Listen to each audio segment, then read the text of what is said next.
Steve has a good question here. Do you think Aristotle would still consider someone virtuous if they're in the mean most of the time? Does he make allowances for human imperfection? Absolutely.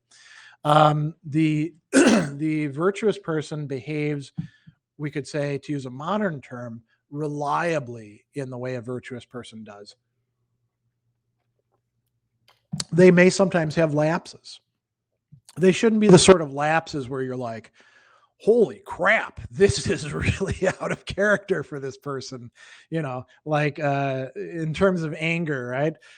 If they're usually getting angry at people for the right time, for the right amount, they're being forgiving and stuff like that, and then they get into like a battle on Twitter with somebody, and then you find out that they like went to this person's house and knocked on the door, and the person opened the door and they punched him in the face and then started kicking him. You'd be like, whoa, that's definitely not, virtuous anger. What's going on here? Maybe this person didn't really have the virtue. But if it's minor lapses, Aristotle is going to be okay with that. It's the general tendency of the person's actions, and it's the motivational structure, right? You can be reliably doing virtuous action, but if you don't take pleasure in it, if it causes you pain to do it, you're not really virtuous. You're just kind of like going through the motions, maybe to try to become virtuous, or maybe to stay out of trouble, or maybe to get a promotion at work, or to impress your date, or something like that, right? So yeah, there's a lot of there's wiggle room in here, you could say. Nicole says, what about individuals who have people pleasing behaviors, a hard time saying no, they appear virtuous, but based on what you're saying, they're not. Yeah, that's exactly it.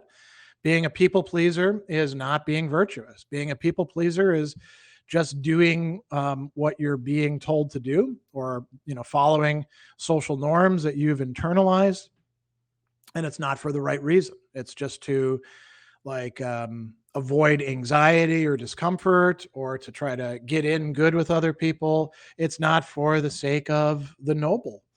And that's, I think, that's a good point, and that's something that we just kind of have to accept, that people pleasing is not by itself virtuous behavior.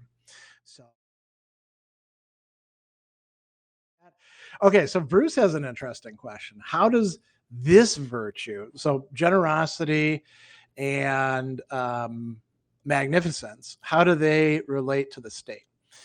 You could say that generosity by itself doesn't really. It's on an ordinary scale, but magnificence does. And so to jump ahead a little bit, the ancient Greeks, as I think is the case in many communities, including those that we live in today, although it's a little bit different today in important respects, they thought that if you had significant resources, if you were rich, we'll just say, right, then you shouldn't just keep your money to yourself. You shouldn't just say, well, trickle down economics, everybody, or something like that. You should be making direct contributions that make your community better. And I mean, not everything under magnificence necessarily fits into that. House furnishing, okay, unless you're having big parties and inviting everybody over, that's not benefiting the community as a whole. But he uses the example of equipping a trireme. That's your Navy, right? So that is pretty important from the perspective of the state. You're helping to arm the state against its enemies, and you probably had enemies, right? In any given case, or doing a public banquet. I mean, now that's not necessarily like a political action, but it could figure into that. So Bruce asks, would this virtue be apparent in an agrarian community or hunter-gatherer group? In other words, does this virtue have a necessity? I mean, in a way, it's sort of like, does it belong to all humans as such, or do you have to reach a certain level of social development, we might say? And I mean, Aristotle doesn't talk about that. I mean, I think he is assuming we're talking about people living in a settled political community, but why wouldn't it apply to nomads or hunter-gatherers or herds people. I mean, he does discuss these ways of life in the Politics, book 1. He actually calls nomads, or he calls herders people who are living on a mobile farm, right? And so I think he sees the connections there. You could even say like a criminal group, or groups that he also talks about, like, he calls man stealers, people who would like kidnap people and sell them as slaves. Within that community, you could still have generosity being shown by its members towards each other, couldn't you? So I think that it is a necessity, in that it is a possibility for human beings in almost any sort of situation. I mean, let's take a limit case. The island of the Cyclopses in the Odyssey, where each Cyclops is totally on their own. And it's a very male dominated thing, because it says that, they dominate their wives and children and herds, and then they have no relations to anyone else. Aristotle would say, okay, they're not going to be generous. They are bad by not being generous and being stingy, but they don't really have much of a chance for it. But the rest of us, we have lots and lots of opportunities for generosity, don't we? So, any other questions before we jump into looking at the virtuous mean for this?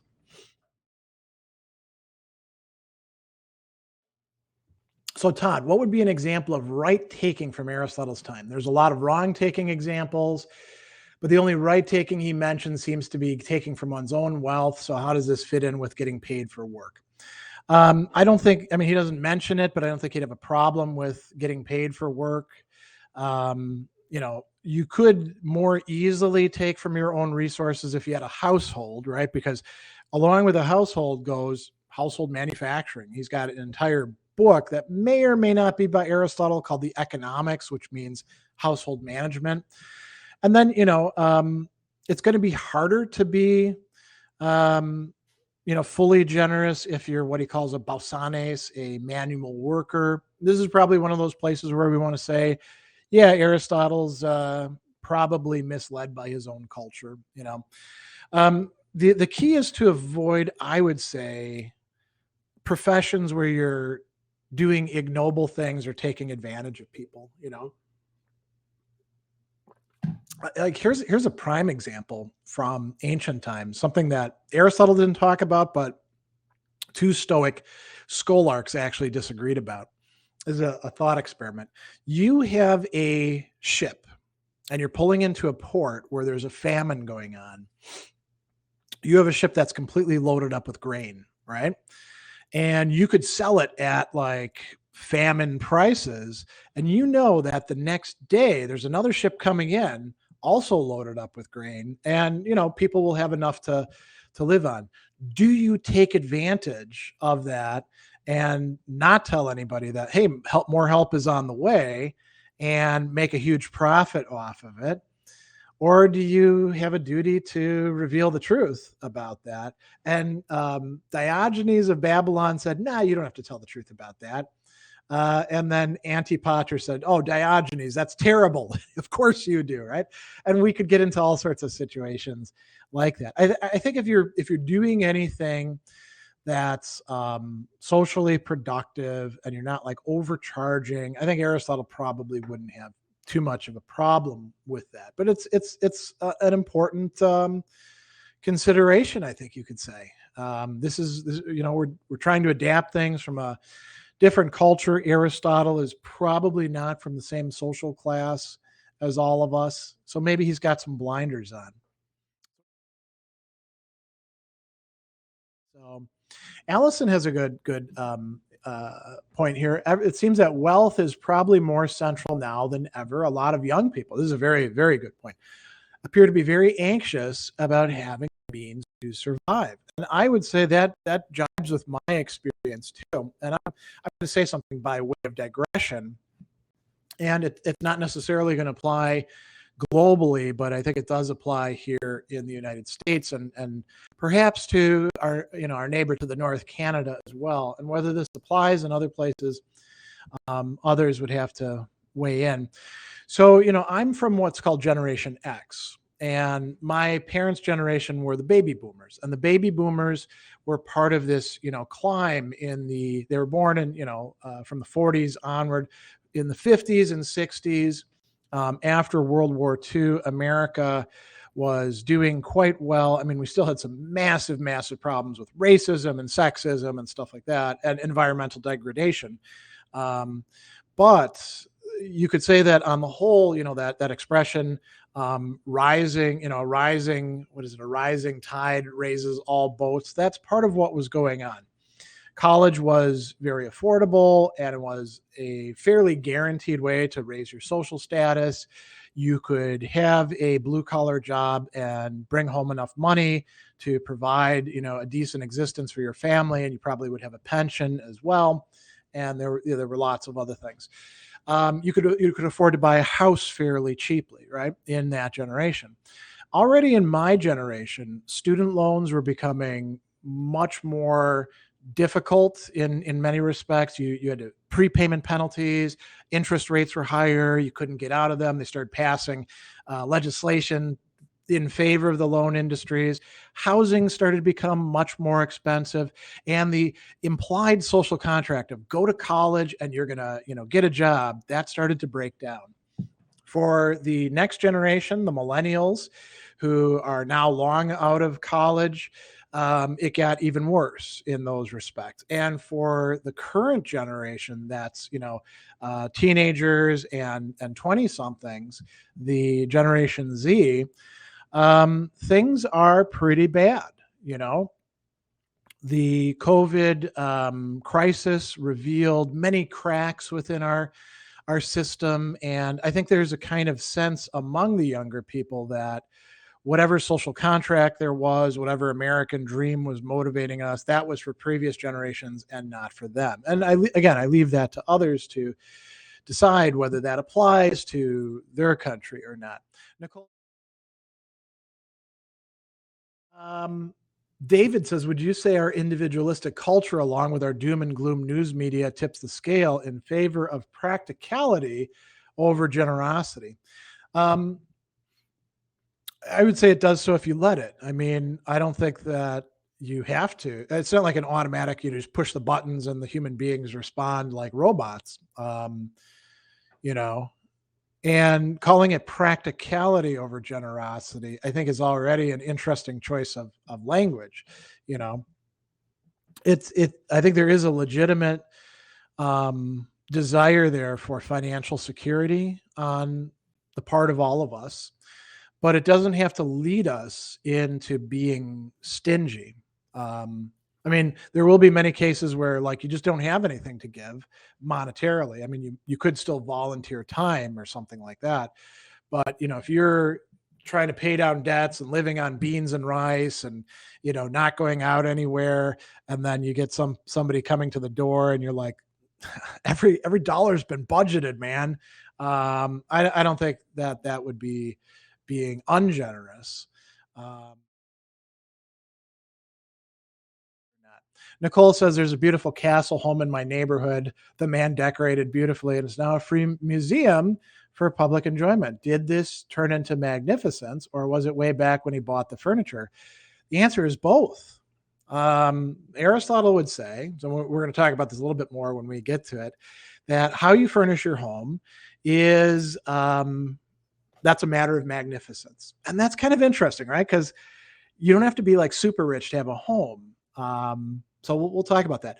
Turning it into something for the public. Like there's actually a home here in Milwaukee that we've been to pre-COVID, and it's been turned into a museum. It's only like maybe 10 blocks from here, and it's like a mansion, and it's gigantic and it's beautiful, and it's filled with works of art. And they had a talk there, and then we got to visit the artwork.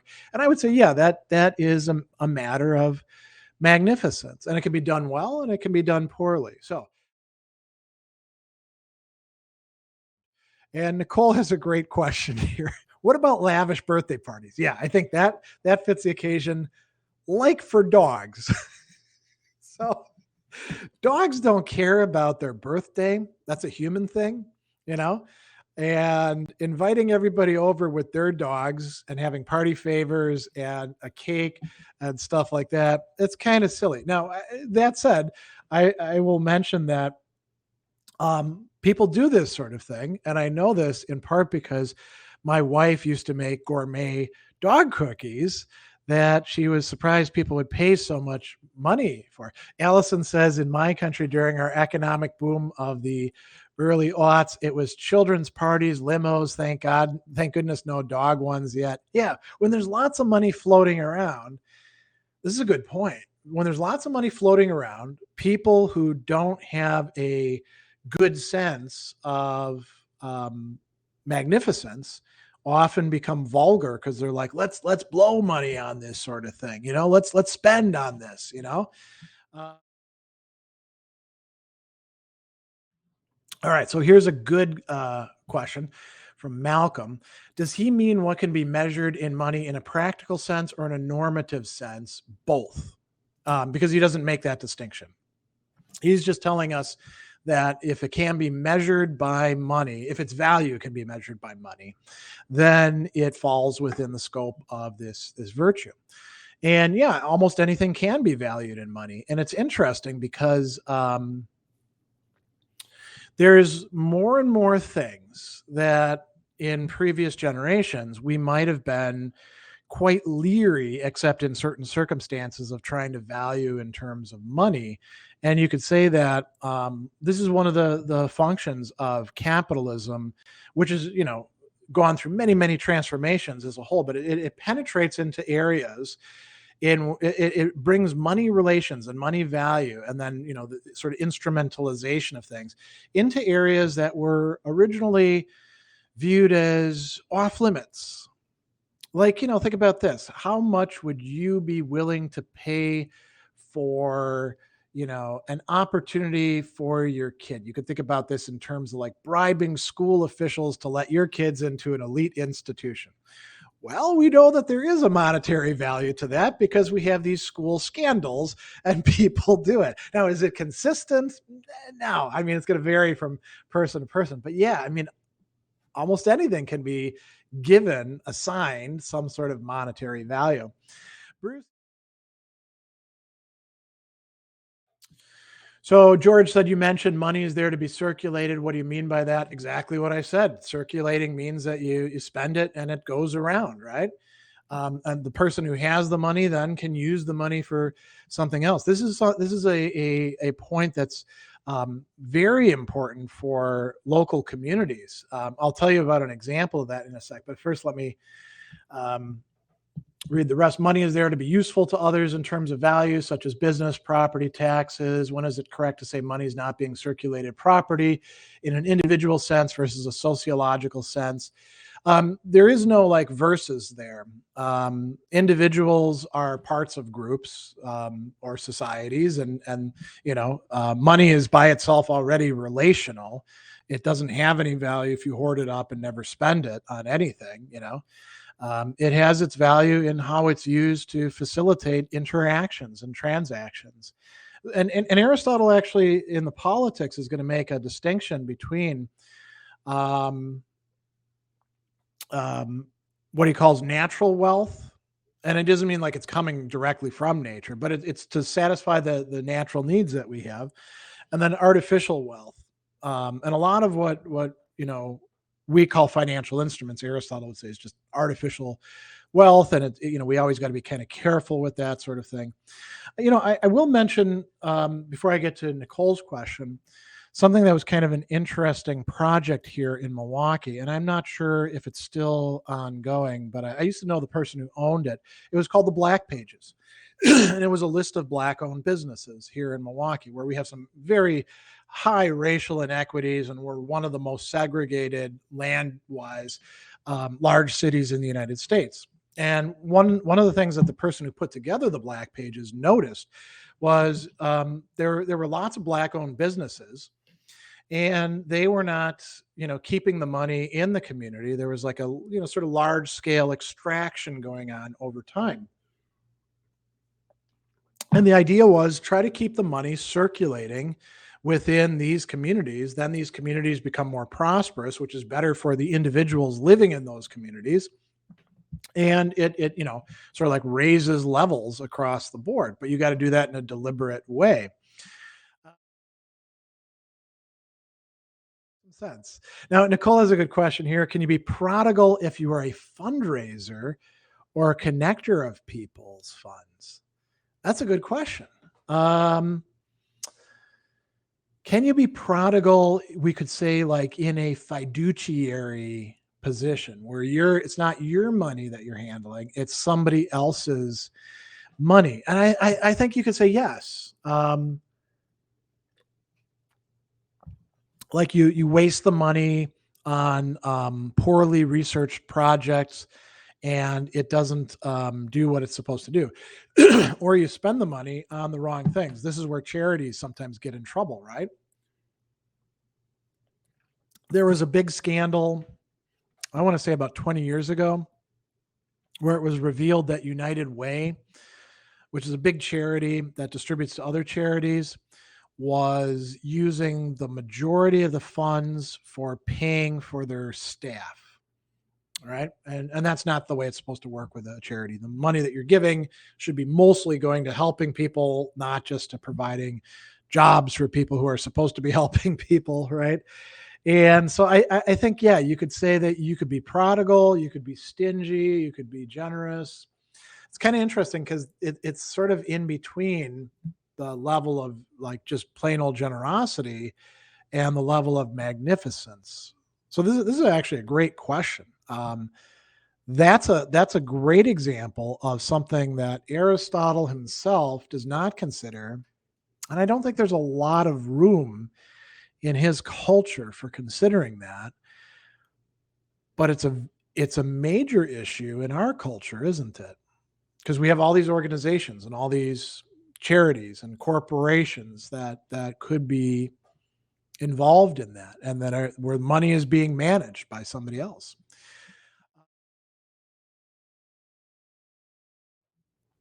This is from Steve. Curious how the passage of time can play a role. For example, maybe a person was stingy in spending on a party for his or her friends, but later in life, these friends turn out to be phony, assuming not in reaction to the stinginess. So they might have been the right people at one time and the wrong people at another time. That's a great example. Do we reevaluate our assessments of a person's actions like this, spending on a party, or dispositions, what they do over time, when we see how people turn out? Or, what if you give to people who seem like they're good prospects, but they all turn out to be spending their money on gambling or drugs, or another great example, cryptocurrency scams that are being advertised on TV when we watch football games. It used to be that it was all online gambling stuff, and then for a while it was crypto. And if Marky Mark is telling you to get into crypto now, you've probably missed the opportunity. So if you give money to people and they spend it poorly, are you no longer generous because of what they did? That's an interesting question. I think Aristotle would say, this is my guess, you have to evaluate on like what the person giving, what they were thinking at the time, and whether they had done some, as we call it, due diligence. So that's a great point.